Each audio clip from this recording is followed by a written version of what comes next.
本节目由修正药业联合冠名播出，补肾活血、温经止痛、修正牌木结胶囊。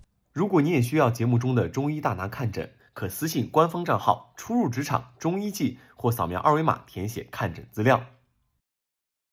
现在我来公布第3轮的考核成绩。这个在第3轮过程中呢，我们的这个王涵和阿姨都能够在他的这个细节当中看出问题，但是对问诊的逻辑阐述方面呢，我感觉还是这个阿姨更胜一筹。恭喜阿姨，谢谢组长。恭喜恭喜恭喜！实际阿姨对于她自身条件来讲是很了不起的。她作为一个少数民族，她对中医的这种认知是难得的。每次这个她感悟很深每次当我这个点到一个方法的时候，点到一个治则的时候，从她的眼神看出来，她已知的巩固的前提下，她会探索未知的东西。对，10个手指头，再上1/3，对，机械微，对，有条索状。他这个关注的那些东西，恰恰是我们在临床很重要的东西。王涵可以讲，他的知识面很广的，既学过方脉，也学过针推，他的综合能力是也很强特别是在查体的环节。实际上午还真是体现出了我们这个同学们的这个整体的实力，说明我们中医的功底和基础还是不错的。我们从这个整体的表现来讲呢，先说这个阿姨这组吧，3个人的这个他从这个整体的治疗能力上要好一些，对针推药中医的3宝都有了解再有乐怡这组呢，我感觉呢内科的功底强一些，方脉的功底强一些。这个2个队各有千秋，但是经过前面3轮的比拼，我认为还是这个阿姨这组应该在上胜出。这次组合就非常奇妙，我们后面的就是要后来者居上，把他们干掉。当时就是抱着一个这样必胜的心理，只要我们正常发挥出我们应该有的水平，肯定是有胜算的。无所谓，这不还有下午吗？强项其实是在下午，既往的已经过去了，那就看下午了，我们应该怎么把这个分给它追回来，或者说我们应该怎么去表现。接下来呢，我们要请王老师来公布一下我们下午考核的大规则。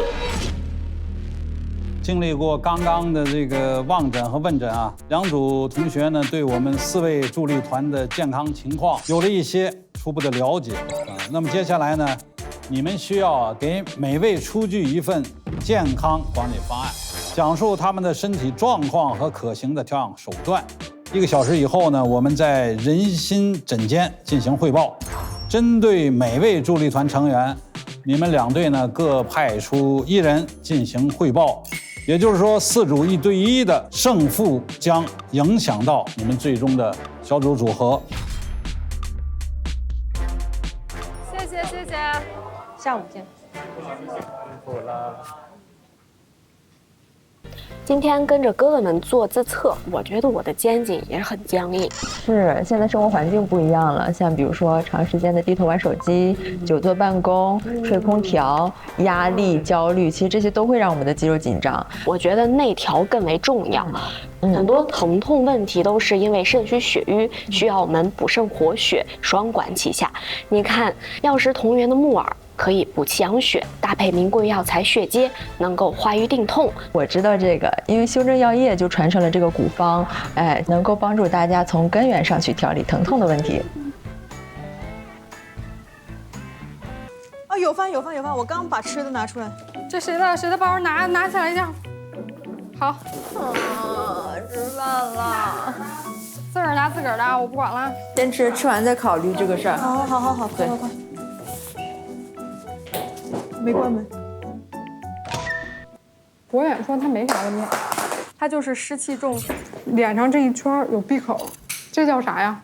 中医外科里的那个应该叫粉刺，不能叫粉刺，搜一下。拥街窗居算哪个？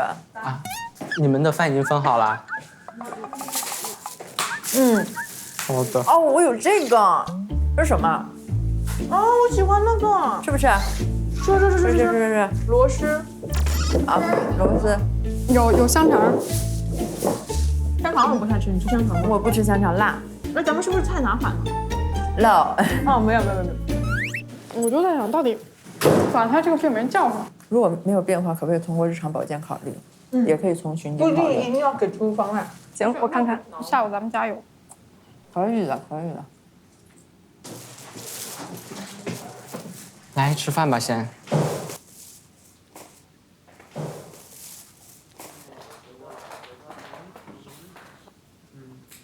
如果我们今天是下午，如果比他们输了，那我又再一次落后了。对，我知道，因为我们今天下午非常紧迫。对他们只稍微一讲一下那种他们很牛的理论，只要是对症了，很容易反常。宝宝们，你们知道这事情有多严峻了吧？知道。因为乐仪师姐组他们真的很强，尤其是论述汇报方面特别强。我们真的不想输。咱们先把自己负责的那个给写了，就是尽量写细一点，然后咱们写完了之后，咱们再互相提一下意见。好。非得是哪儿的人？贵州人。我也是贵阳人。没事，宝，你吃晚饭了吗？你先吃，然后我们3个在一起。我担心时间不够。好了，吃完了，快讨论吧。来吧。这样我们单独汇总一个症状给阿姨全都那个记录。反正他们4个的信息我们都要知道嘛。对。还得来点跟乐仪他们不一样的东西。就是我们不能说的很泛，就是一定要给他一个很具体的例子，而且要说的就是要对方能理解。对，我们要给他们输出的 tips 就是针对他们的这个情况，日常生活中能做到，他们自己就能够解决，自己能够做到。对，我们只能另辟蹊径。李承铉他有什么补充的？肩胛劳累跟颈椎病有关系，但你很长一段时间腰是不舒服的。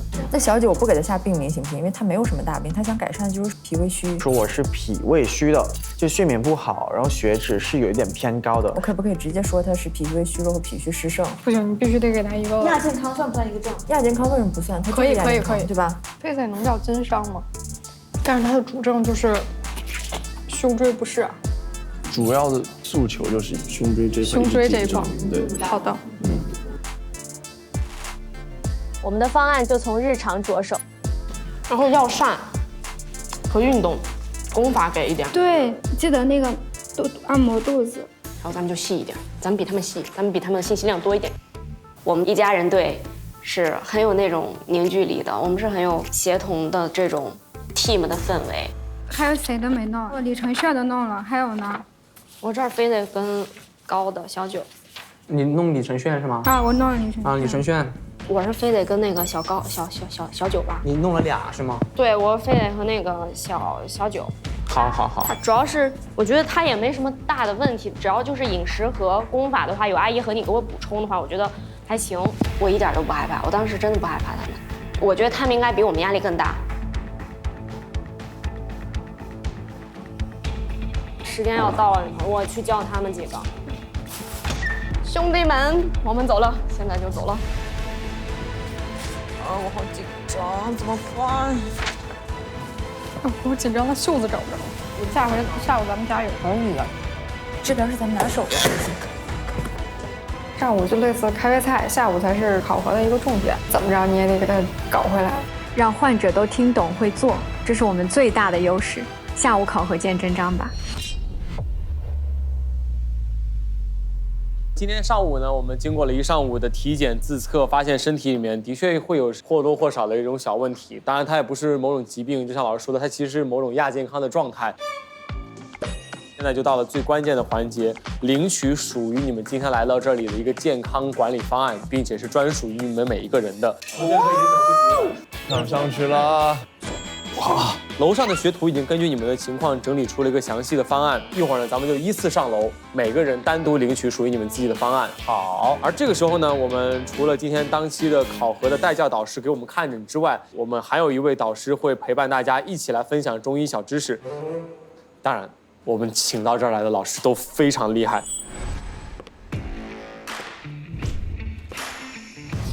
他是中国中医科学院研究员，广安门医院内分泌科主任医师，中医养生专业研究生导师，全国老中医药专家学术经验继承人国华老师，欢迎！欢迎国华老师！大家好，大家好。老师哟，好年轻啊，老师！哇，谢谢谢谢。老师请坐，好，大家请坐。哦，就能看得出来脸色真的是很好哦。对。好，谢谢。那我们依次来呗。要不然从程炫哥，可以啊，明天开始。OK， 您对哪些方面的健康问题会着重想了解一下？希望学徒们能给到的。我的确是一直觉得我没感觉到我自己的年龄，但是这近几年，可能是达到了这个40这个头了以后，我自己觉得我工作强度稍微大了，我回去以后，我需要还回来的那个时间变得非常长。没有年轻的时候恢复的那么快。是的，那个疲劳感是我已经睡足了2、3天的量，但是我跟小朋友玩的时候，我就特别容易，哎呀，等一下，就是会有一种精力不够用，对那种状态上的一个问题，我觉得它还并不是某种具体的某一个病症。我们先上楼听一听学徒们怎么来讲，然后我们看看他们的判断，接下来我们再一起聊一聊。加油！加油！加油！加油！好好等着。他也没有什么要加油的，他其实就是一个上去就是接受方案。我先去享受，回来以后年轻10岁啊，回来变31。OK，see ya。他上去这是干什么的？这是吃人参果，还10岁回去，放说这10岁我就放这儿了。我们首先要把今天下午的规则讲一下。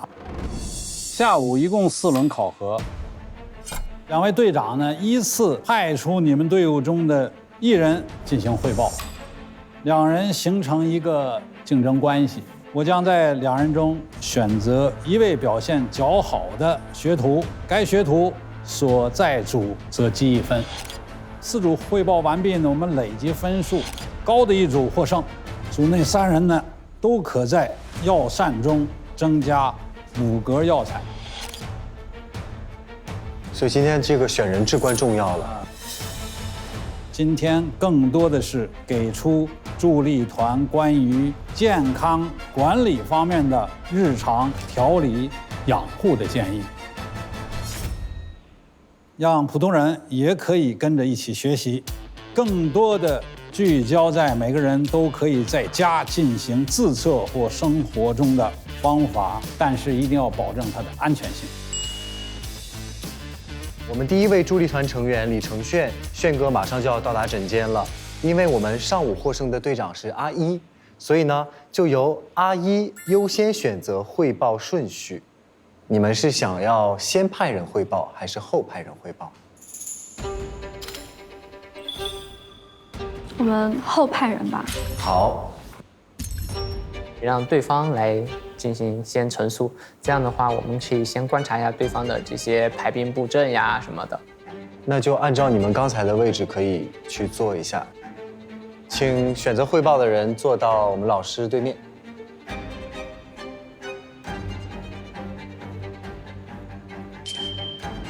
那一组就选择了连进来汇报哈。是，对，我打头阵，加油，加油。有点紧张，这次又是第1个汇报，之前每次打头阵结果都不是很理想。那我们第1组谁先开始？我们先来吧。一会儿就由第1组先行考核。啊！我又是马上考。这你把研究服你先出。所以我这次压力会更大。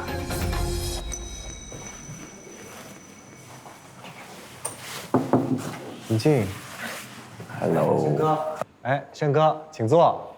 正儿八经有来医院的感觉了，是不是？对，终于来到了。好，你可以先让老师号脉。你来汇报你的，明文。这边可以开始汇报了。3分钟啊。汇报你的方案。是我给炫哥下的一个正是臂正，因为我跟炫哥沟通呢，他主要就是最想解决他的肩颈的问题。主要是这一些地方会比较疲劳，对。然后您之前腰痛是这儿，腰是这儿，中间。对。然后我给他下的正形是气虚症，虽然炫哥他的脉非常的有力，但是其实重按我个人认为是稍微比较虚无力的。然后再加上炫哥从小他就爱感冒，包括现在经常会感染肺炎，然后一咳嗽就久病不愈。再加上有一些耳鸣，包括有一些他这样挺直了以后，上午说的中气虚，他就必须得弓着腰，他才能舒服。我的姿势很不好，我就平时我就喜欢靠在这里，然后就是这样，我无法这样坐正，我一定是这样或者这样或者。基于这些原因，我给炫哥下的是气虚。然后这些气虚其实有包括宗气虚、肾气虚，就是宗气是走私道以呼吸，然后冠心脉以行气血。肾气虚的症状在于，我认为肾是主先天的，然后炫哥他从小就是一个抵抗力不是很好，容易生病什么的，所以我推断他是先天的不足，然后导致后天产生一个宗气虚的症状。那么炫哥这个肩颈是因为他先天气虚，然后导致他这一块阳气升不上去，然后停滞在下面这块。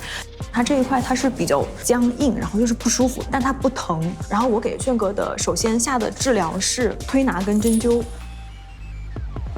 推拿跟针灸的穴位，我们可以共用一套穴位。按照经络来说，因为炫哥他疼痛的地方是膀胱经，膀胱经跟督脉，我们下的是夹脊穴，再加上尾中、尾阳、承山，然后大柱，包括我们有一个骨会，因为炫哥他主要是骨头的问题，骨会是绝骨。再加上一个小结，小结穴可以打开全身的关节，再加上一个后溪穴，这3个是我自己治疗下来的一些小心得、小经验。你看炫哥的表情，虽然炫哥可能听懂的内容不到10%，对他的表情就是，但是很认真。对对对。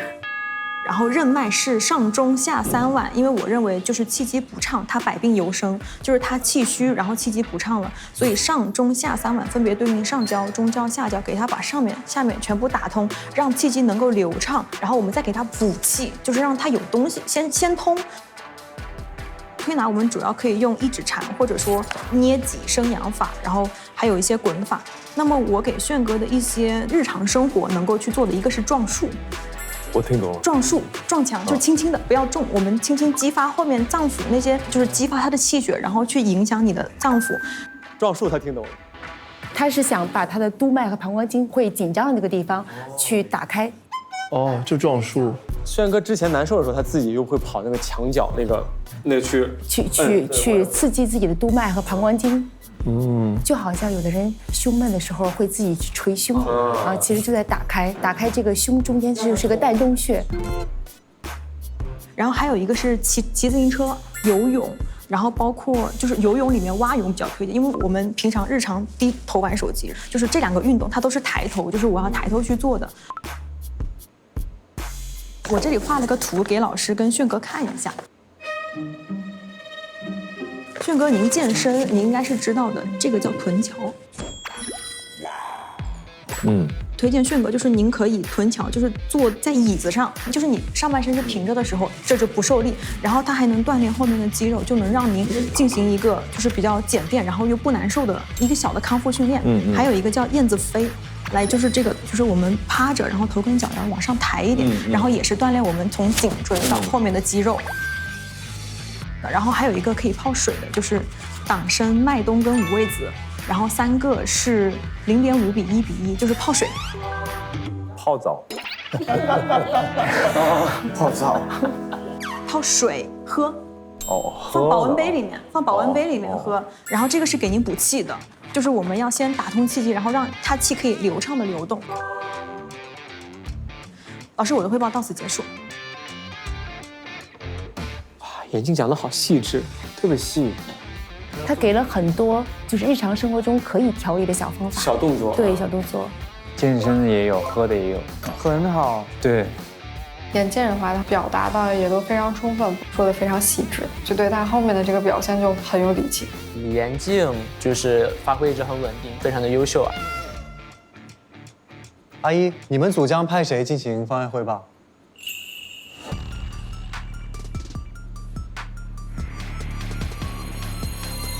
们老大。老大，你这，我去。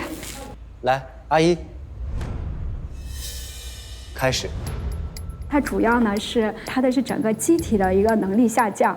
把了脉的话是脉偏细数，还有点弦。首先诊断就下了男性更年期综合症。哦，男性更年期综合症。对，因为它有一系列的，就各种不舒服，很累。然后症型的话就是肝肾阴虚。因为要给你一个健康管理方案，我就主要问了他的生活方面，你的睡眠、饮食、工作，你的日常的一些安排，我要想通过这些方面给你到一些建议。首先，第一，你是有吸烟史，所以第一，希望你是可以戒烟，频率慢慢的少，慢慢的少。第二点，睡眠，因为他的睡眠时间，我是问到他是每天基本上一直15年来都是3、4点才睡，早上11、12点起床。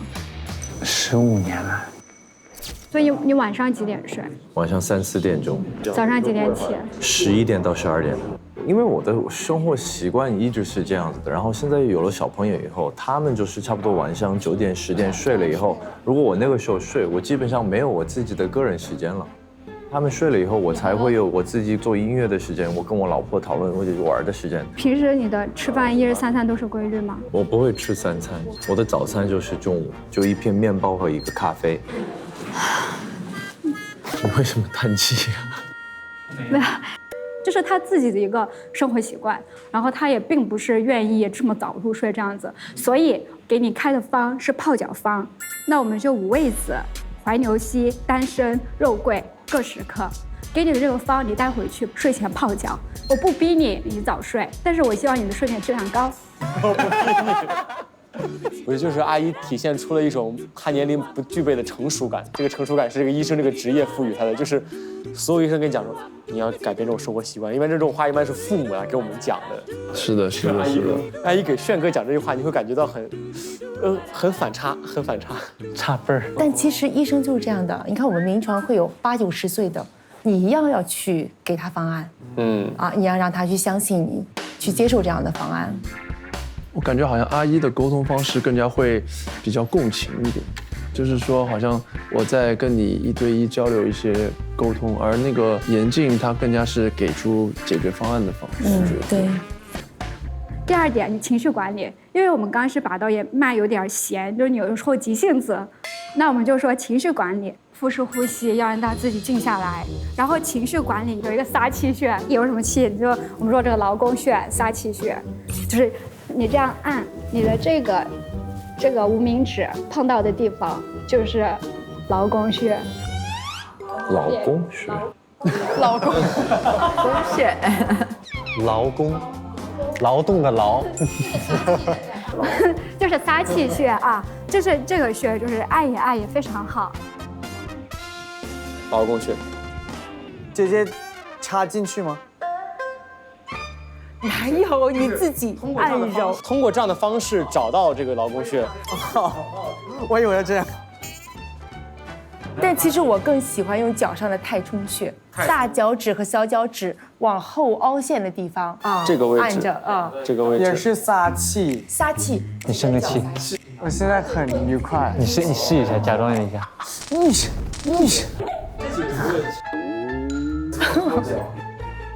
还要问到你的运动，你11、12点起床。大自然的天气，氧气正好，先不说，你这个时候才起床，然后你紧接着就是要吃个所谓的早餐，就是面包加咖啡，然后你就要去健身房，合适吗？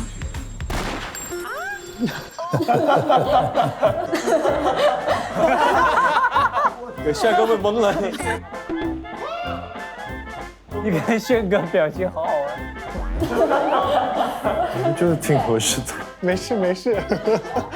他替那个脾胃问合适吗？对，替脾胃问。王月不愧是王月。对，我希望你可以更好，就我们可以走出去，让阳气生发起来。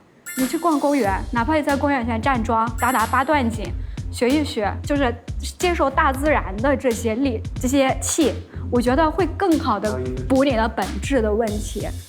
做一些热温和八段锦这些运动。好，时间到。好。阿姨真的答得很好，阿姨的手段是非常有效的，而且很方便的。她在陈述的时候非常流畅，非常有条理。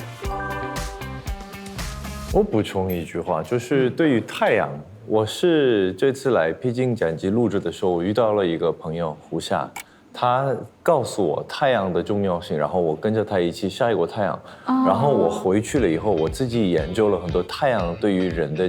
然后我就才看到了太阳的重要性，所以我现在是有一个习惯，我会出去外面，然后带着孩子们，就一天15分钟，差不多下午3、4点钟，对，我们会尽量晒太阳，我觉得很舒服，所以这个是我加入的我的生活的一个 lifestyle 里头的一个变化，直接加进日程里了，我觉得非常好。给我有印象比较深刻是李彦京，他很积极。李彦京他的问诊的方式是有一种温暖的一种感觉，围绕着我的生活方式是慢慢让我改。我觉得这个会觉得我是比较容易实现的。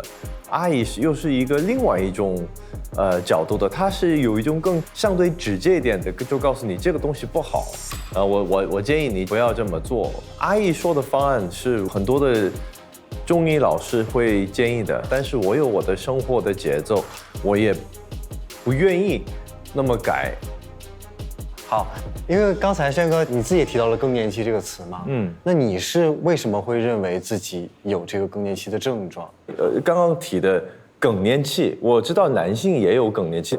你这个更年期，我们听着有北方天津的话的味道，怎么有天津味儿呢？我是外国人，但是你能说出外国人说出天津话，太厉害了。对，因为老师就是天津来的。我是天津人，你这更年期，更年期，更年期。我在想，我是不是有这个更年期的这个开始的部分？肯定有。都问你们问题啊。更年期它实质的名称应该叫什么？虚劳吗？不是，西医的名称。更年期应该叫什么名？围什么什么期？围绝经期。围绝经期是女性会叫围绝经期综合征，男性其实会叫迟发性性腺功能减退症。迟发性性腺功能减退症，比如说男性到了40岁以后，他也会像女性一样，出现一些，比如说情绪的问题，肌肉量在下降，骨骼可能在流失，包括内分泌，觉得自己会变得很缓慢一点。围绝经期综合症，我们简称更年期。所以说你说他这个病名诊断很关键啊，你说他是男性更年期不成立。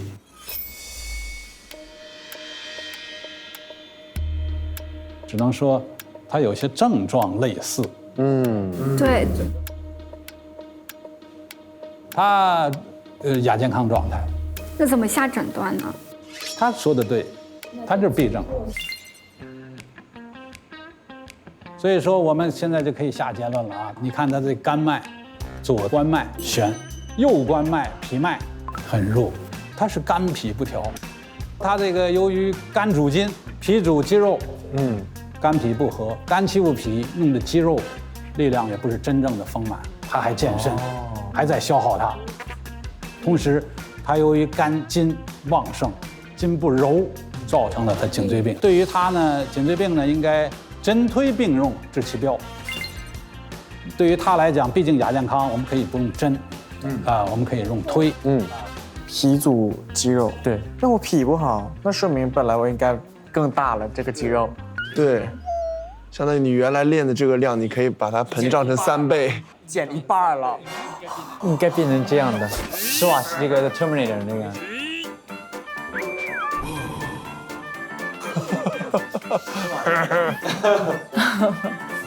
那王老师，我们今天能不能正好那边有操作台，然后我们能操作一下？推呢，我用一些呢，让他什么，让他自己能够回去操作的方法。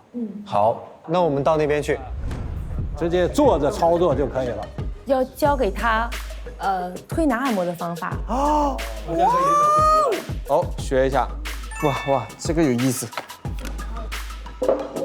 我们为了便于他回去自己能操作，所以我们选2个重要的穴啊，一个是什么呢？一个是天顶穴。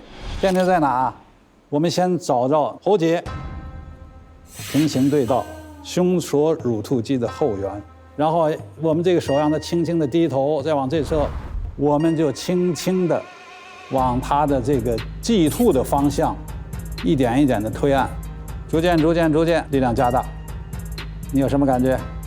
越来越舒服，感觉那儿会有一个牵着往下走的一个。对，他感觉有麻的放射，跟我们针灸一样，得气感。哦，对吧？这就是得气感。我看一下，跟我们针。我们一般1到2分钟，然后再逐渐回来。非常放松了。天顶穴啊，它一下子就让我们臂冲神经得到了一个很好的刺激，它整个颈椎周围的肌肉它都放松了。一定要慢慢的，否则的话它会出现眩晕，不要按到颈动脉窦。其实平常自己脖子不舒服的时候，你就可以用这样的一种方式，可以给自己按睡着。大家看啊，我又按一个穴，把2个手刚才很对啊。大家看啊，这个穴哪个穴？中府。中府啊！我现在刚按，你们看他2个手的变化，看到了吗？哦，颜色不一样了。看到了吗？哇，那边红的，哇，这么明显吗？颜色？哦，这边热。把手再翻开，你再看他手变化。这怎么这么黑啊？红了，那个全红了。你看我并没有多大的力量，但其实不是疼，不疼，对，是一种麻胀，轻按就很胀。我再放开，它感觉更神奇。哦，你2个胳膊一比较，它就知道了。就感觉瞬间你呼的一个，这就通了，经络疏通了，神经根都会受到解压，椎间孔都会变窄，它就是钥匙一样，一下子把这个锁死的大门打开了。哇，好神奇啊！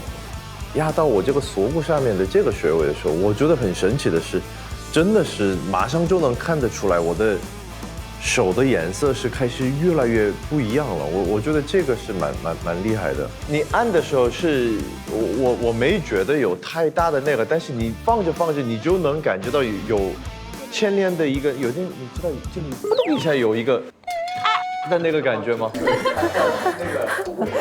不懂啊。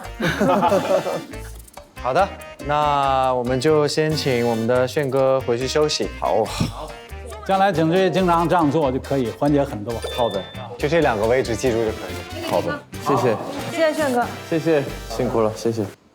本节目由修正药业联合冠名播出，专业良心，买药认准修正。哦，麻了，对，有点麻。对，我说我有点麻，是吧？不找，就这里吗？就是肋骨的下面这个窝这里。我该有什么样的感觉？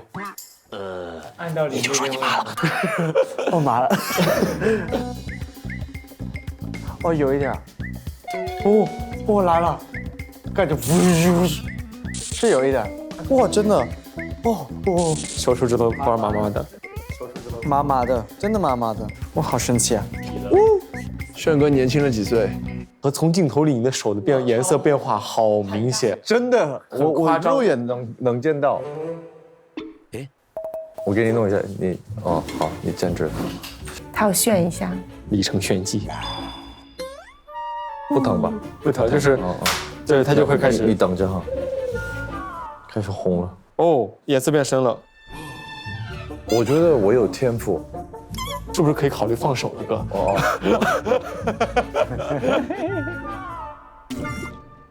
好，那么接下来佩杰哥在哪些方面有健康问题，想要着重的去了解和他们去探讨一下的？其实我比较想了解就是缓解神经的焦虑和紧张的这个状态，然后还有部分也和陈轩哥一样，就是整个胸椎和颈椎段的这个状况想缓解。想要了解焦虑的话，看我们连续这个主题。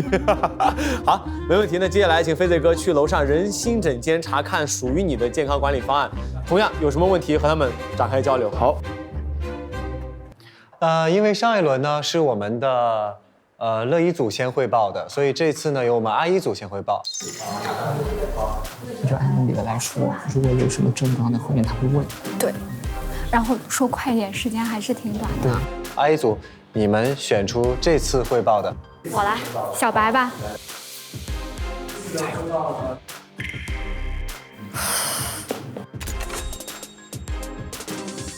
好，来了，我们下一位。Hello， 老师们 ，Hello， 同学们，来喽。紧张吗？你看这个环境，紧张。终于给你一个调理的一个方案出来了，是的，很放松。嗯，好，放松一下。我通过这一天的对于飞磊的这个了解呢，主要解决他2个问题，一个是他紧张焦虑、老是胡思乱想、魂不守舍的一个感觉，另一个就是最困扰他的这个胸椎的不适。所以我给他几个能随时可以做的动作，2个是来自于我们这个8段锦，就是双手托天理3交，因为这个会伴随着呼吸的功法，那你这个又可以放松自己的情绪，又能够牵拉我们的这个经脉，能够放松你这个肩关节。另一个就是左右开弓4射雕，然后另一个动作来自我们五禽戏，我们叫它圆提，就这所有动作都要站起来啊。圆提的话就是你要尽力让你的两个肩膀够你的耳朵，够，然后够到极点，我们沉肩坠肘，然后伴随着我们这个呼吸。此外呢，我还想再给做一个动作，它叫做仙鹤饮水，就是因为你这一块有点紧张的话。就是我们要用我们的下巴，想象下巴是一个毛笔，我们来给它画8字儿，就是这样，就是要慢慢的来活动。然后另一个动作叫做回头望月啊，看月亮在你的这边，然后我们这样往上看，是不是也要伴随着想象？可以想象。我那边叫犀牛望月。他刚才那个仙鹤饮水，其实很多是这样子，靠胸也要往前，就会把你的整个胸椎也打开，运动起来啊。哦，真的，哇，真的好舒服。就是你要带动背后的。带动背后，对，你看这样往前，脖子再往后。就真的是舒服，好舒服。就这样去喝水哈。就是你这个思维的不集中的话，我们中医会通过冥想静坐。一定要内观自己，不要想那些乱七八糟的事儿，想自己的心脏怎么跳动，想自己的血液怎么流淌，一定要把注意力放在自己的身上。此外呢，你这个情绪紧张的问题，我希望你能用一个薰衣草的精油给予我们神经递质一个刺激，那这样可以让我们舒缓心情，放松这种紧张和焦虑。你其实在喝罗汉果，你可以再加入一些陈皮、甘草。或者是玫瑰花、枸杞、菊花这一类的，可以就是理气化痰，能够更好的让你有一个好的状态。好，我就先这样吧。谢谢，讲得非常好，就是感觉很能实操。日常生活方面，小白的话说的建议的功法就是比较生活化吧，他针对生活建议之类的这一项说的非常细致。好，那接下来有请我们乐怡组，乐怡组派出谁呢？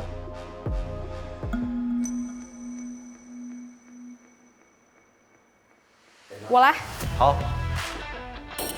啊，至于吗？啊？至于吗？你打我？咋了？啥表情？直接就来了是吧？不，我姐来了。佳佳，娘，至于吗？但是不许。我觉得要碰就碰最硬的。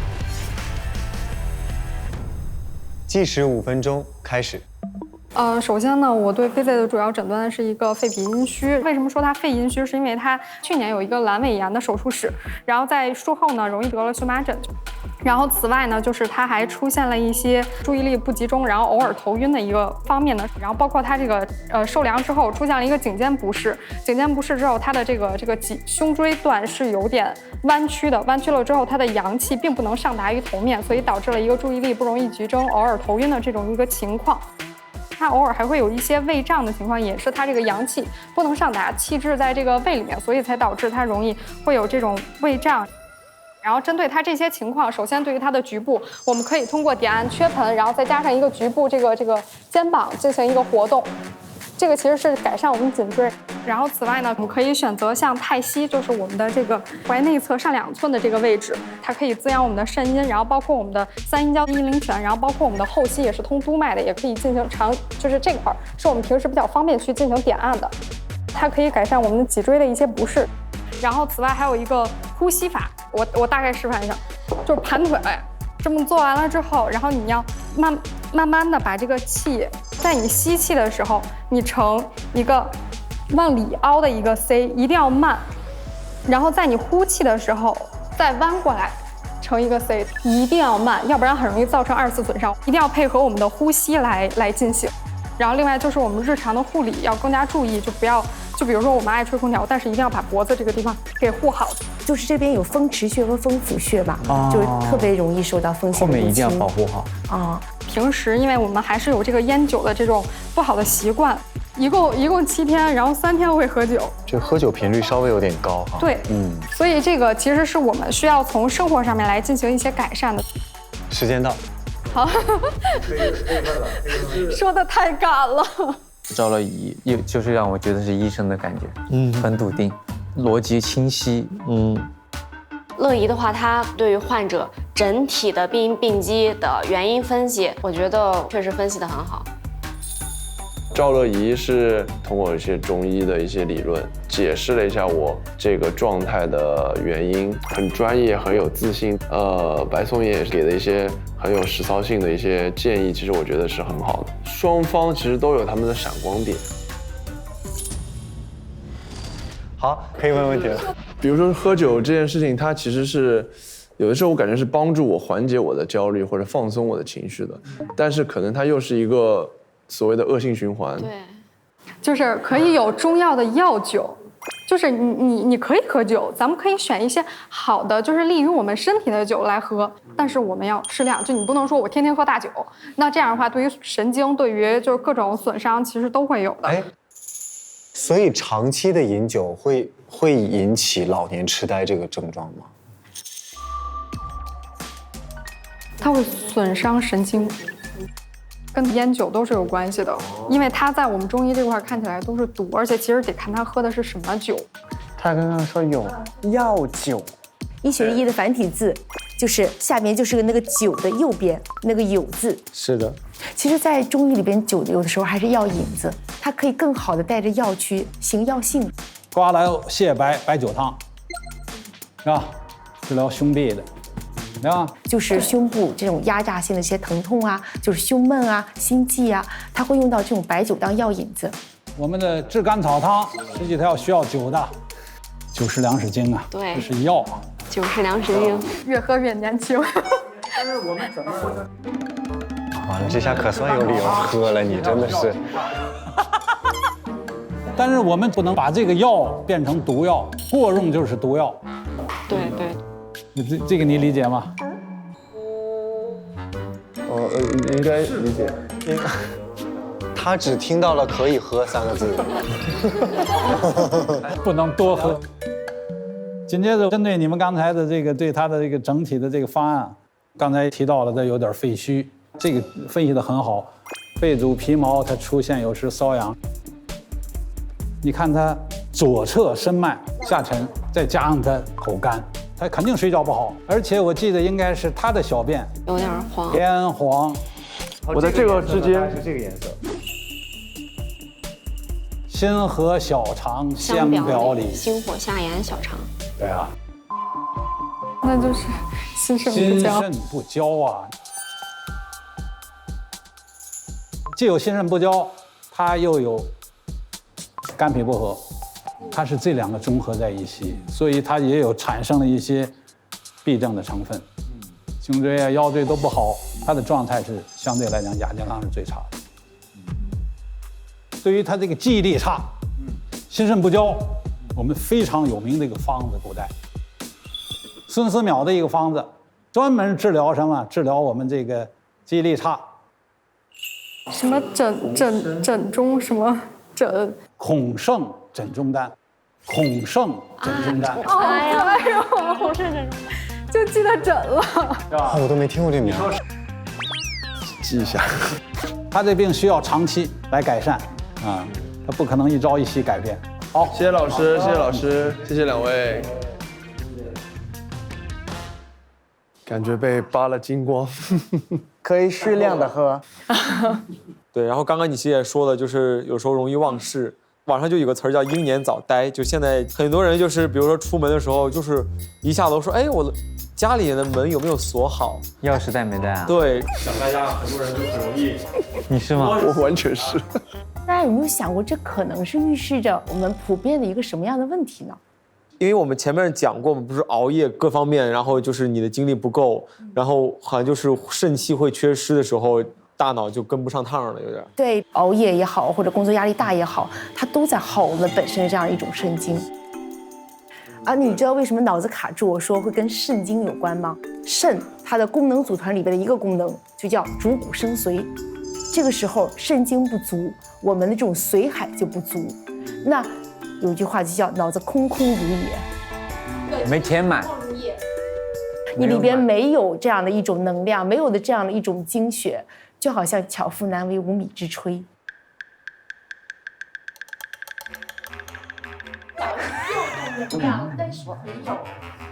就是好怎么翻译巧妇难为无米之炊？哇，这个节目好难哦。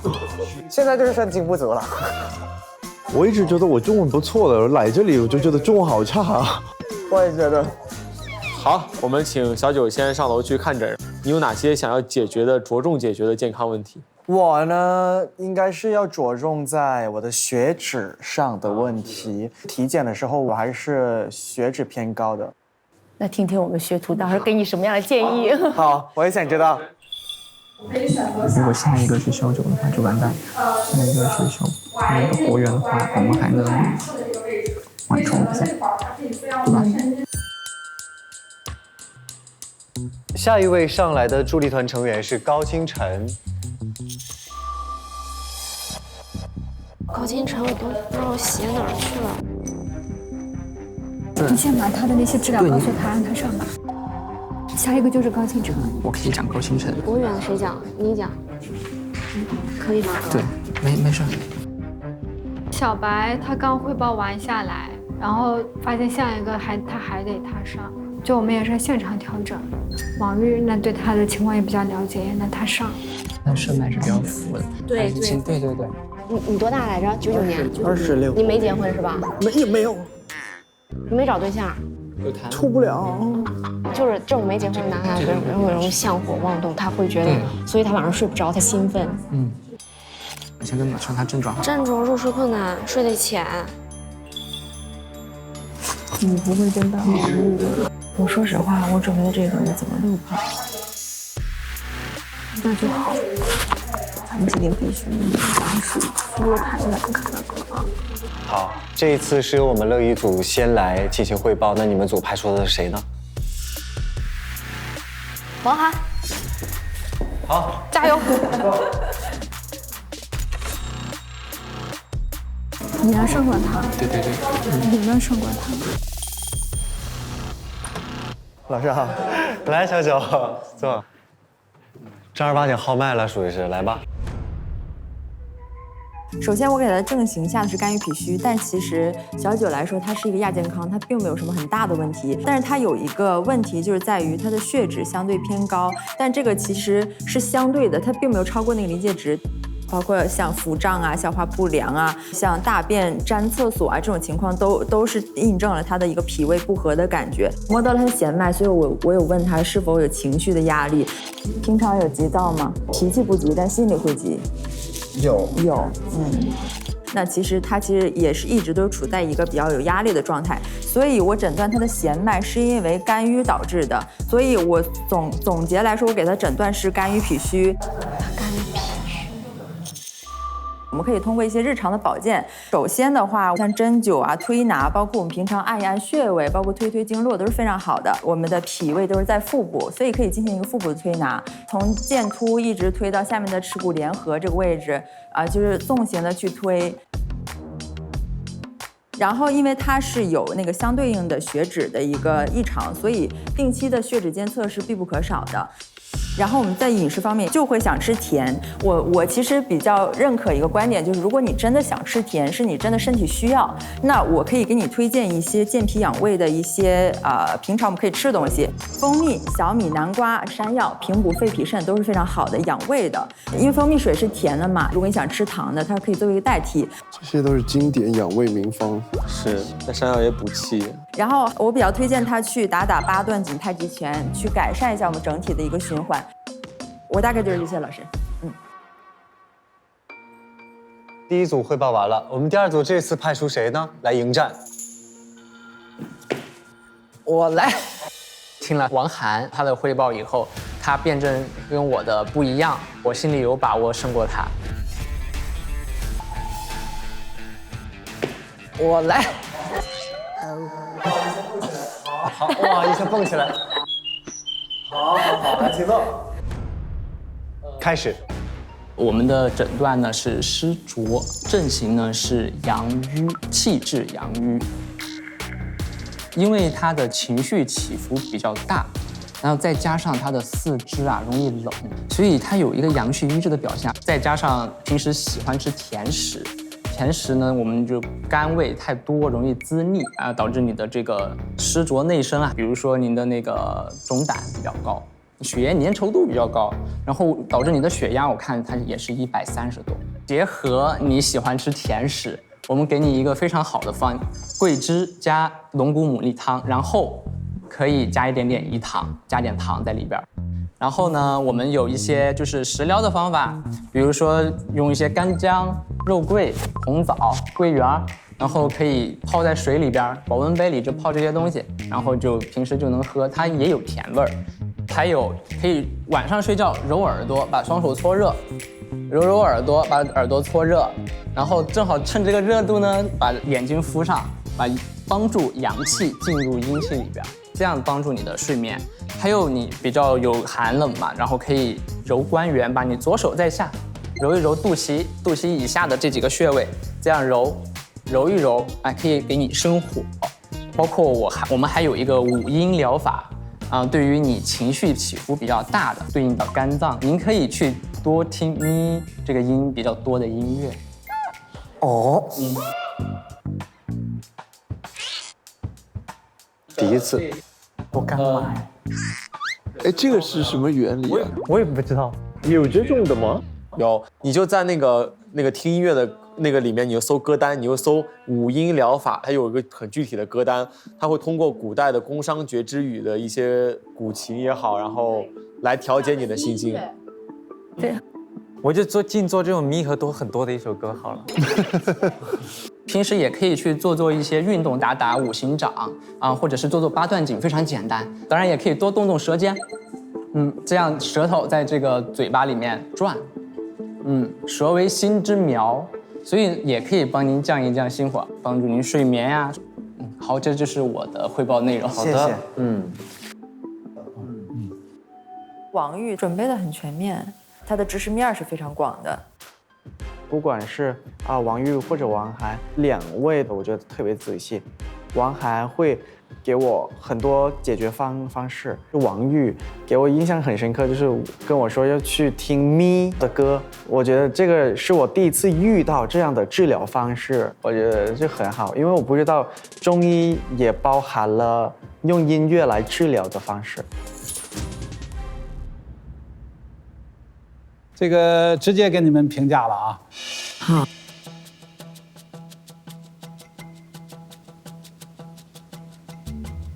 俩人加一块儿是正确答案。为什么呢？他确实出现一个肝脾不和，从哪看出来？脉象，它是由于肝欺负脾造成的。再看他的舌头胖大，但是呢，他并不润，就证明什么？他以前浊邪泛滥，所以血脂高，可能他人后期调理的好，舌头不润了，证明他痰湿不是特别重了。痰湿一堵，我们尤其以痰湿为主，当然必须得有气滞，痰不走的，血不走的，必然气也不走，形成了血脂。所以你们两个人加一块儿是正确答案，你们明白了吧？好，我们合作愉快，来，合作愉快，很棒。那你看像他这种情况，他看起来也很瘦，但是还是有这个高血脂的问题。那他平时什么东西他最好不要吃？一般这样的话就是一些肥的，我们说的叫肥甘厚味，比如说肥肉。现在还有很多的菜是重油、重盐、重口味的。那他最爱重口味这些我们要少吃。然后还有就是，比如说冰淇淋。点到了，你看这表情点到了。又寒冷，然后再加上它又是牛奶这种高脂的，呼呼吃冰的。我觉得就是高热量、高脂肪啊、精加工的这种东西都不要吃，吃一些最简单的东西啊，就是从土里土生土长出来的。整2磅苞米就完事儿了，啥病没有了。对，两个问题啊，一个居寒生湿，所有的寒的东西不要吃。牛奶。居寒生，中医认为你的寒聚集到一起，这个寒不单单是温度，关键是它的那个性。比如说茭白，你再炒熟了，它的性寒性。第二一定要注意饮食有节，不是吃的越少越好，什么都吃，相互佐一下，不要偏食。当然了，他们提到都对，高血脂啊、高热量少吃，这2条就够了。明白。这个我们下一步要进入治疗，我就教你一个很好的方法，但是你每天必做。好，脏腑推拿。哇，老师的招牌。哇，我也想体验。老师的招牌。哇，老师的招牌。哇，绝学。哇，小九终于等到了老师的手法，给他做这个脏腑推拿。为什么我没有这个待遇？陈炫哥期待的。为什么？我先给你做，你自己领会了以后变成自我推拿，因为这2个都能自我调节。自己按，好吧？好，来，你躺在床上。好。哇哦！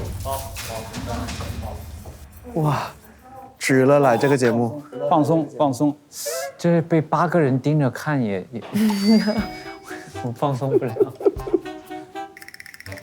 哇，把他的6块腹肌给。没想到小九在皮革一整季没有露的肚子在这里露。首先，我们用这个高膜健脾和胃的膏药。你自己做的时候呢，也可以不用这种膏药，先给你弄热啊。好了，好，不凉了啊。然后婉转回旋，放松放松，婉转回旋。王艺轩甚至在拍 vlog 啊。这个频率。我们一开始要快，快的目的呢，你看它有点紧张，让它的整个腹直肌啊、腹斜肌啊处于一个放松状态。然后我们一定固定在脐上4寸中脘穴，这个时候就慢了。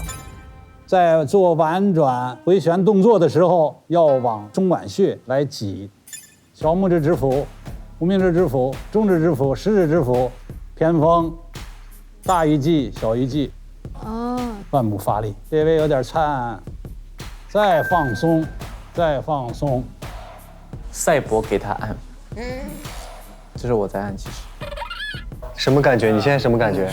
太舒服了，太舒服了。它逐渐有热的感觉，应该。是的。啊，慢慢变温。变温。对，是表皮温还是里面温？就整个肚子内在哦，整个变温，得气了。哦，得气了。它一定是表皮是不对的，这个是健脾。紧接着我们第2步带脉，你们说一下带脉怎么找？简易方法。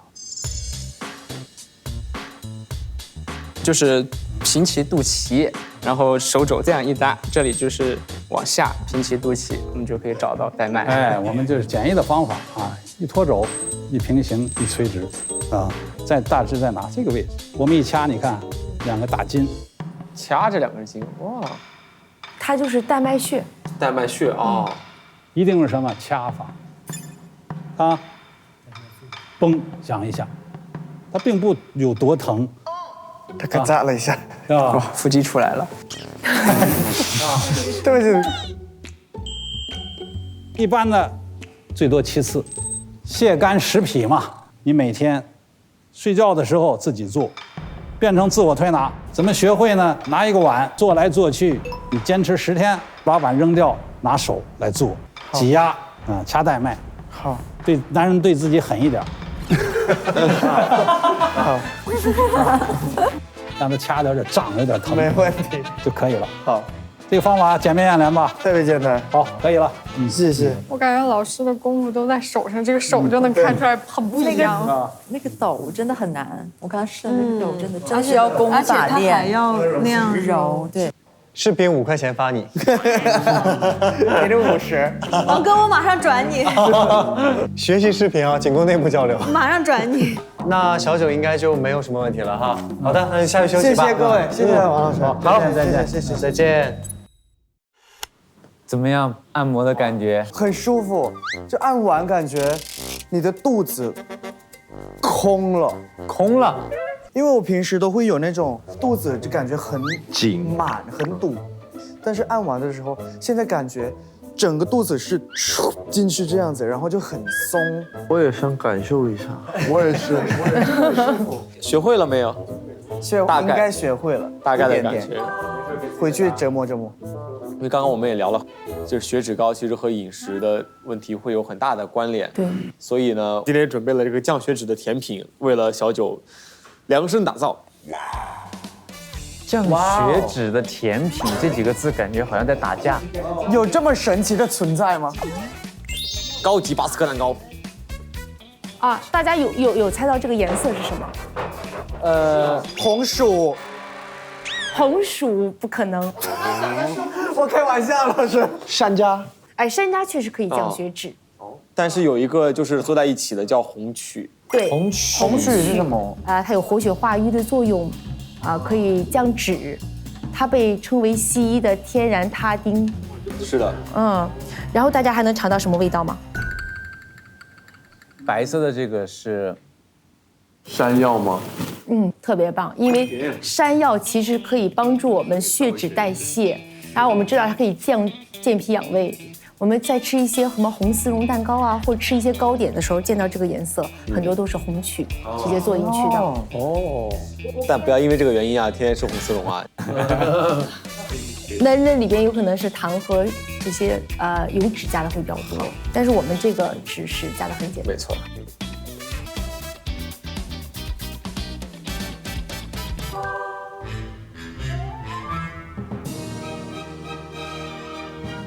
好好吃啊！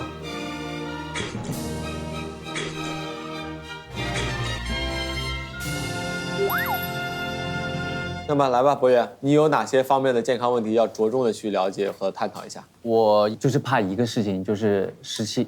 我练舞比较多，以前我是一件 T 恤从头练到尾，那个衣服都已经贴上了以后，等它干了，还穿那件。后来发现整个人很重，然后去看了一次中医以后，医生让我记得训练要换衣服。明白，就是体内的寒湿。对，我感觉湿气重，整个人状态会怎么说，老得快一点，衰老快。我感觉我就请博远前往我们楼上的人心诊间查看他的健康管理方案。我去了，加油！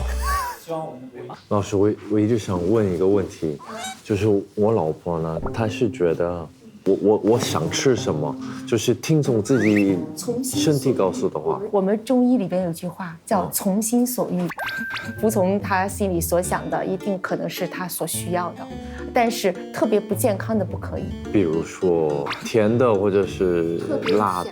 如果说它的环境里边相对会湿气重一点的话，它也许会需要程度。那可能是需要的。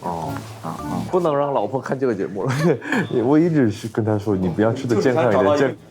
你就是想找到一个理论，然后去对，但是我就找不到，好吧。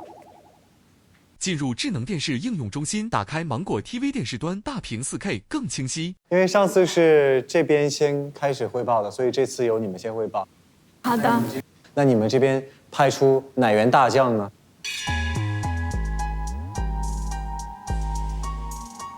又是我。好。你看，他真的汇报2次。我觉得也是。男孩好用。加油！梭哈这一把我们梭哈了。如果我们干不掉的话，我们的排名差距会更大。但是如果我们反超了，就会缩小特别多的差距。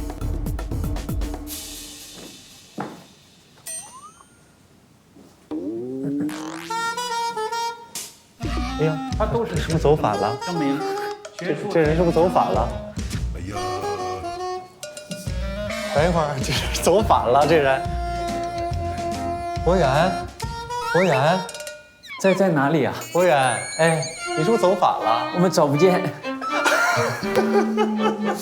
Sorry， 我直接上来就右拐。好了，我们最后一位迷路的人来了。走反了，不好意思。没关系，没关系，第一次来，别迷失了就行。对，第一次来，没关系啊。老师好，我叫博远。就先请我们王玉来给你汇报啊，也就5分钟的时间，然后老师这边帮你号脉。好，来。我给博远哥诊断是气郁，然后呢症型呢是肝郁脾虚。刚刚因为我摸他的脉，我就感觉有点像伤心脉，所以我问他就是有没有委屈，他不愿意把自己的真实的情感表露出来。其实容易觉得委屈吗？有，还挺多的。一般不会表现出来，不表现出来，都是自己消化的。对。再加上他的劳累呢，我们说了思虑伤脾，所以我给他的一个症型呢，主要是肝郁脾虚。他的白头发呢，我猜测是因为有肝郁，然后情志的问题导致突然白了一块，所以我们用的是单支逍遥丸加减。饮食上的建议，因为我了解到我和博远哥都是老乡，有一个菜贵州菜特别好，酸汤鱼。酸汤鱼都是酸汤。酸汤它首先它是有发酵出来的，第一它养胃助消化，第二呢，在酸汤鱼的它非常有一个重要的东西是木姜子油啊，我很爱，它能行气疏肝，然后温中。OK， 我觉得非常针对于贵州人来说药食同源啊。他在给家乡做广告，有这种嫌疑啊。贵州文旅打钱。这么说我要说天辽地宁了啊！然后呢，你可以在家里摆一些佛手，它很香，然后可以帮你疏肝。还有刚刚我提到的五音疗法嘛，你可以多听咪和哆比较多的音。我写不去摇歌手就是咪和哆为主。最后一个办法呢，就是端坐调息，因为你最近比较劳累，然后我们可以用端坐调息的办法，我们就这样正好正常坐着，百会上领。然后我们的尾闾后坐，整个脊椎成一条直线。然后呢，我们可以吸气，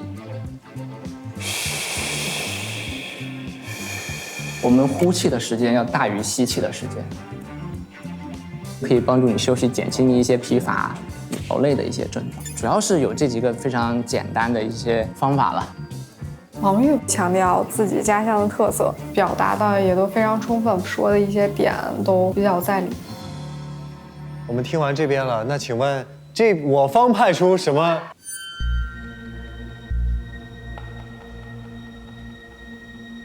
我来。好哇！最后一轮是有信心的，但是压力肯定是更大的，在成绩出来的前一刻都不能掉以轻心。同门竞技了。好，首先博远他的辩证是肝木犯脾，然后导致的土不生金。首先呢，他的情绪是有一些问题的，然后包括他的睡眠，每回的睡眠呢是4到6个小时，并且他出现了一个肝血虚导致的耳鸣的一个情况。然后此外，阳虚还表现在他比较怕冷，尤其是上肢，他现在说他越来越有点怕冷。是。此外，就是他在2个月的时间从72公斤变到了58公斤，就是有一个快速的体重下降。所以呢，这个就是我诊断的一个原因。治疗呢，就是我觉得它主要就是代茶饮为主。我给他的一个方子呢，就是玉屏风散，然后加上一个四君子汤。如果要是代茶饮的话，我会给他一个防风白术、当归，然后还有牛膝，去增加他的下肢力量。因为在发现的时候是他的下肢力量是有待加强的。然后包括就是针对他这个中焦这个虚寒的这个情况，会给他采用灸这个中脘啊、关元啊，让我们加强这个脾胃这个中焦的这种温煦的力量。然后此外，我们其实也可以去考虑一些泡脚，用一些温通的，比如说艾草，然后红花此类这种，包括也可以把牛膝泡上。牛膝。对于下肢力量的话，我可以教一个动作，这个动作长这样。你可以把这个插上，你要觉得比较有意思。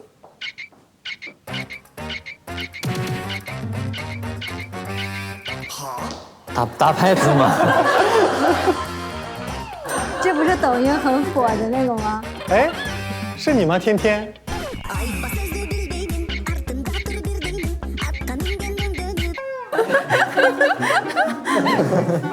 然后另外呢，就是还有一个，就是你可以锻炼你那个足弓的力量，就是你把想象这是你的脚，张开手掌，张开手掌，张开手掌，就用力张到最大，再收到最小，再张到最大，就在鞋底这样一直转。对，这个其实是一个很好的锻炼我们足弓的一个方式。我们要从日常来进行护理，然后此外就是我们走路的时候要注意走路的姿势。怎么说？就是我们这个走路是要从足跟开始，你要从足跟往这块来过渡，这样去走。啊。你要主动的去牵引你的腿部肌肉来往前发力来走，而不是说我就趟着走。啊，明白。这样就不好。明白。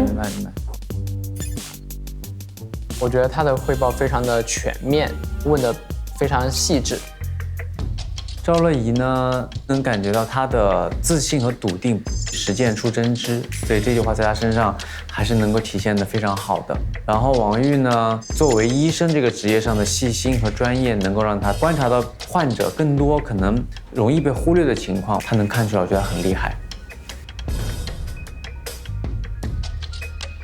我比较好奇的是，湿气重会不会加速身体衰老这部分？就是湿气越重，老得越快吗？对。王老师，我可以说一下，因为我们中医说湿是阴邪，它是伤阳气的。今天老师也说到啊，我们人就像初升太阳，然后到中午到晚上落幕的太阳，所以说阳气对我们人的这个生长发育以及各种生活都非常重要。阳气不能达于世末，你就会冷呀；阳气不能达于头面，那你就会就是头晕目眩呀。阳气它不能到达任何一个脏腑呢，那个脏腑就会出现相应的问题啊。我们说脾虚生湿啊，所以说我们要健运脾胃，把你的湿气去除，你的阳气能够温煦你四肢啊，温煦你的全身脏腑，这样你就能防治未老先衰。首先，我想回答的是的，因为脾的话，如果要是这个人脾不好，他面色是萎黄的。你这个脸色很红润、很饱满，和你一个非常萎黄的一个状态，它肯定是看起来这个人的年龄就不一样。明白。脾主肌肉，这个湿气带着我们肌肉都往下坠了，那这个人肯定是不显年轻的。所以我主要从这两个方面，脾的颜色是黄，那如果要是脾湿的话，它可能会出现萎黄。然后还有一个脾主肌肉，我从这两个方面来说。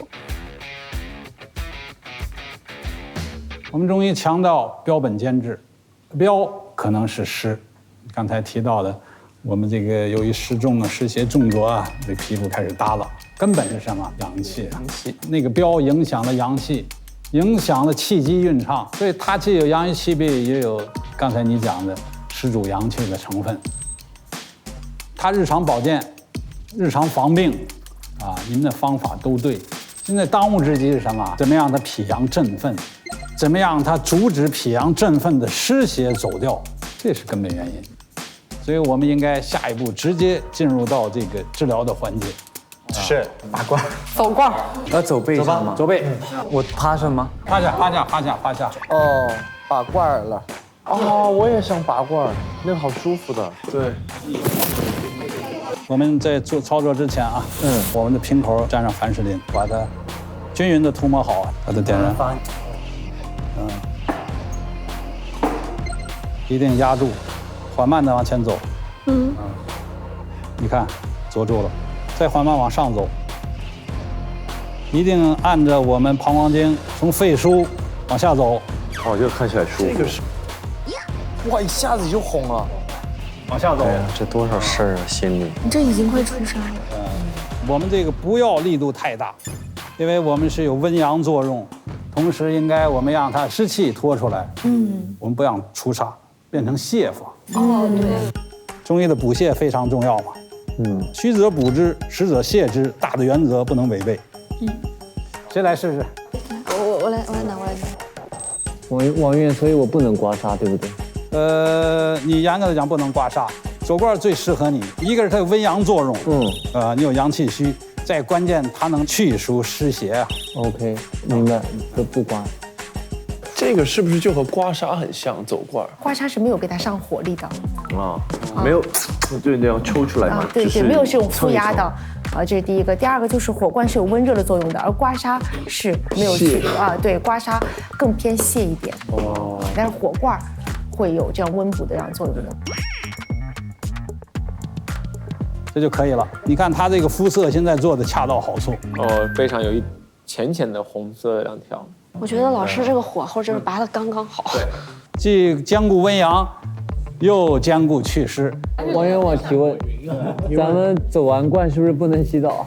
没有这么严重，可以。拔罐不行，对，不能拿凉水冲凉。我只能洗热水，你只能洗热水、温水啊，记住。明白。谢谢。哇，我感觉醒了一点，醒了一点。那我们博远还有什么问题吗？我没了，谢谢王源，谢谢同学们。好的，谢谢，一会儿见，拜拜。你舒服了？安逸的很。哇塞，暖暖的吗？背上？我现在感觉背上轻了很多。哦，那个湿气感觉排出去了，你笑的都灿烂多了。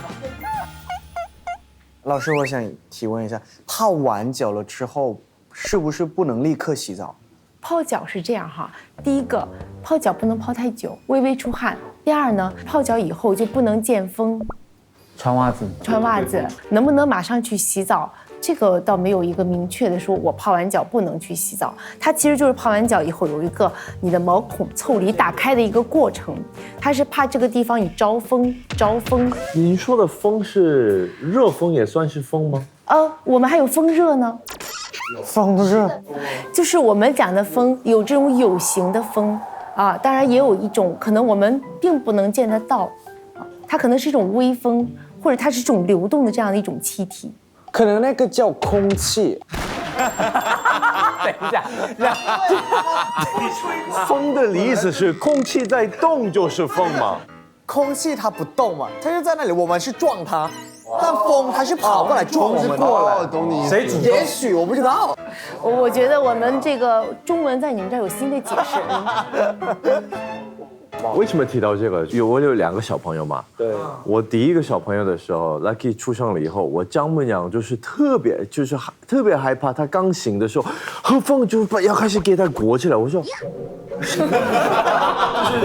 这个是我非常不明白的一个概念，就是喝风怎么喝呢？其实风寒暑湿燥火，当它特别自然的环境下，它都是一个自然的东西，就是寒也是啊，热也是啊。暑也是啊，就暑就是夏天那个意思。但是太过不及，它都会变成一种致病的因素。但刚刚我们说的那个排湿的方法，老师还有哪些？我们拔火罐毕竟自己拔不了，在我们小腿的外侧，尤其是在外踝这个附近哈，就是在外踝上边，其实有3条经络是在通过的，是3条足阳经。我们的手掌其实是由手部的3个阴经，所以我想带大家做一个操，我们去拍打一下哈。好先看我做一下哈，特别简单，健身操是吧？但是要用你的3条阴经。好，第2个动作啊，开始啊，来，就是展开，向上45。要每次拍都要重重的拍下去吗？要拍到我们胆经5、6、7、8。我来到这里还在学舞蹈。组合动作，我以为我刚放出来。组合动作。所以2组学徒最终的考核结果究竟如何？哪一组表现会更加优秀？我们可以一同来期待一下。本次考核强调的是同主同分同命运。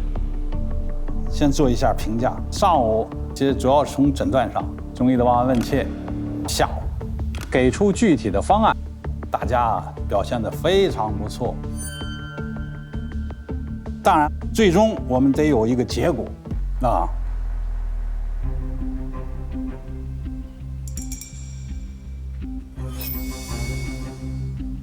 第一轮汇报中呢，阿姨严静俩人从病机的分析、疾病的诊断、治责的提出答得都非常好。但是呢，我们感觉还是谁啊？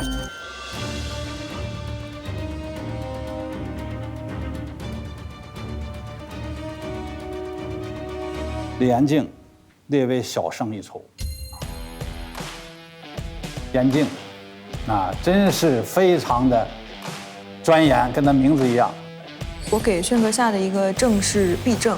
他说的对，他就是避正。日常生活能够去做的一个是撞树。我听懂了。我这里画了个图给老师跟炫哥看一下，简便然后又不难受的训练。李延金围绕着我的生活方式是慢慢让我改，我觉得这个会觉得我是比较容易实现的。真是将来一定是一个在临床上是一个中医的好料。第2轮汇报同样也出现了这种情况我们的这个乐仪知识面非常广，松岩也是一样很细腻，所以在这一轮当中，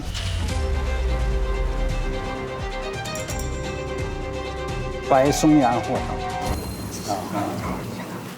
对于物理疗法领悟的比较深，非常不易的。几个能随时可以做的，就是双手托天理3交，另一个就是左右开弓4射雕。你这个情绪紧张的问题，我希望你能用一个薰衣草的精油。刚才讲的非常好，就是感觉很能实操。我一直想要有一天，如果能像乐仪一样厉害就行了。我一天要是能比他更厉害，我就太满意我自己了。这一天实现了，真的非常开心。心和小肠相表里，心火下炎小肠。对啊，那就是心肾不交这个在第3轮过程中呢，王涵他实际我觉得学得很扎实。这个王玉也是一样很广，都能够在他的这个细节当中看出问题。这种应该是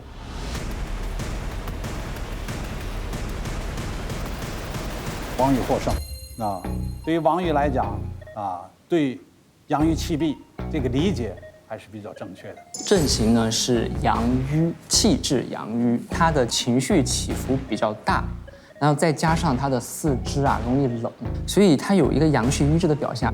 揉揉耳朵，把耳朵搓热，然后正好趁这个热度呢，把眼睛敷上。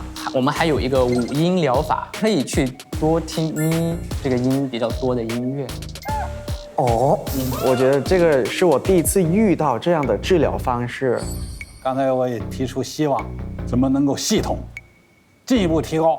中医的优势是杂合以治，内外兼治这应该将来不但是你，应该是我们大家的方向。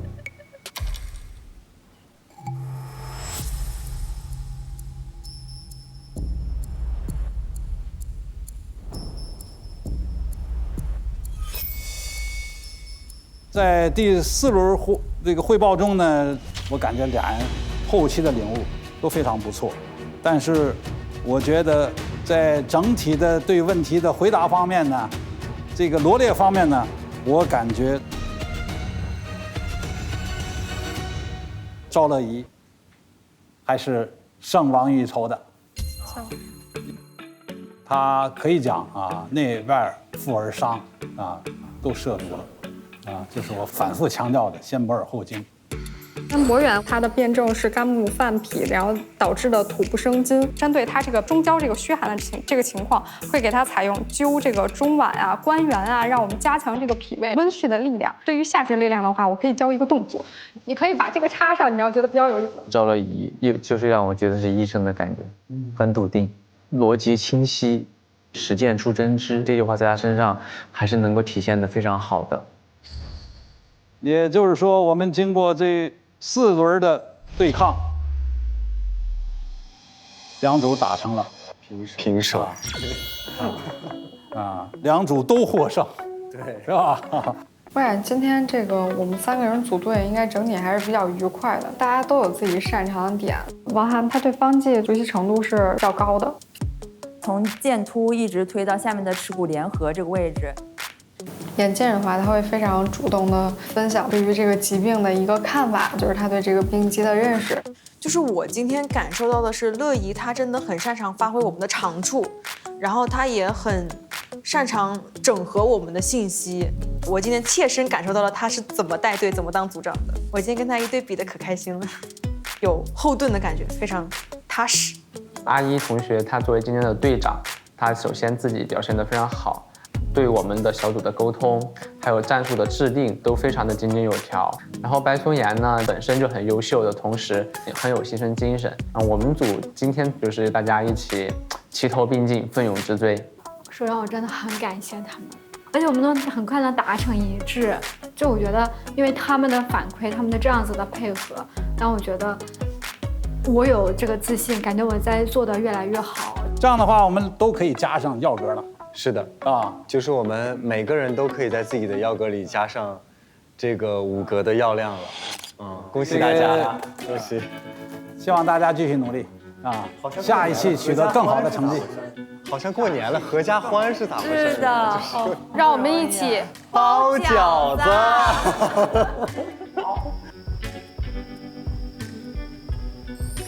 考核名次咋写呀？4就是全体，行吗？好，咱们全体打平了，哇，皆大欢喜。我们排名靠后的3位能够和排名靠前的3位战成平手，这何尝不是我们的一种进步？能打平手，我也是很感谢我的队友。我其实一直都觉得，就是只要没赢就是输了。虽然大家都合家欢，但是合家欢，就差距还是在那儿呀，没有区别呀。赛程都快过半了，如果这个时候我的排名原地踏步或者说倒退，这个是我不能接受的。考核给自己定的目标就是：第一，不要犯错；第二，就是要憋着一股劲，我就是要超过他们。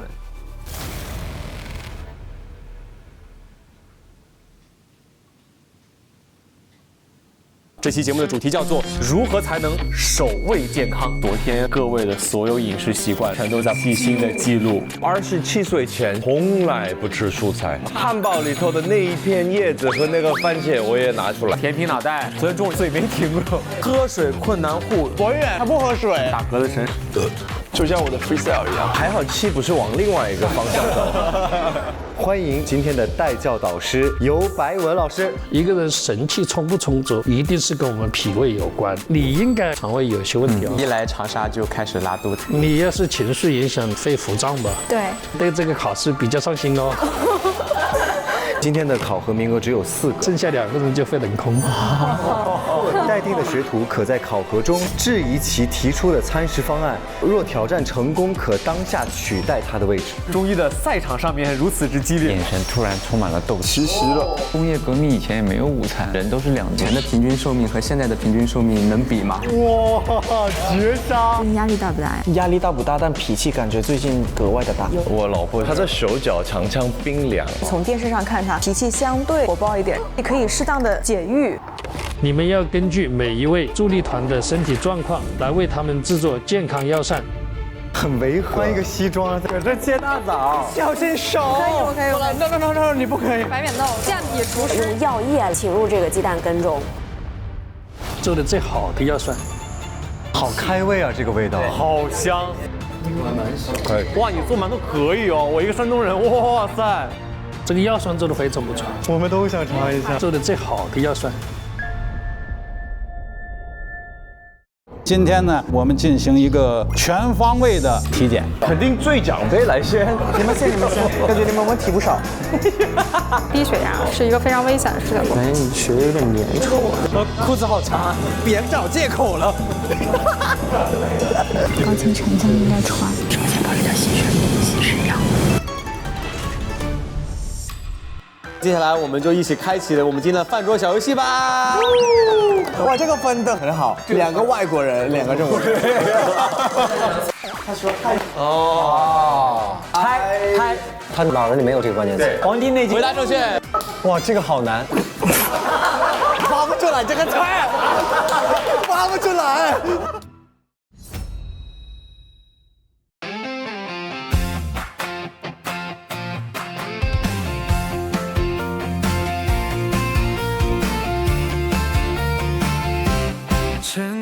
亲吻百草双背包载满青涩的向往，指尖也动古房里的迷藏，推开门是未知的土壤，迈向诉说生命的回响，压箱萦绕初心的形状，跌跌撞撞也学着去担当，每一步都写下新篇章。汗水浇灌稚嫩的梦想，古老智慧在指尖发烫，不问路障，只问心之所向。青春远志也早当归。更多精彩内容尽在新浪娱乐微博综艺、新浪综艺。上微博搜索节目官方话题“初入职场中医季”，解锁更多朝养生活秘籍。上微博带话题“初入职场中医季”发博讨论，共同见证中医新生代的力量。上百度 App 搜索话题“初入职场中医季”，一起参与话题讨论。特别合作映客直播。这东方的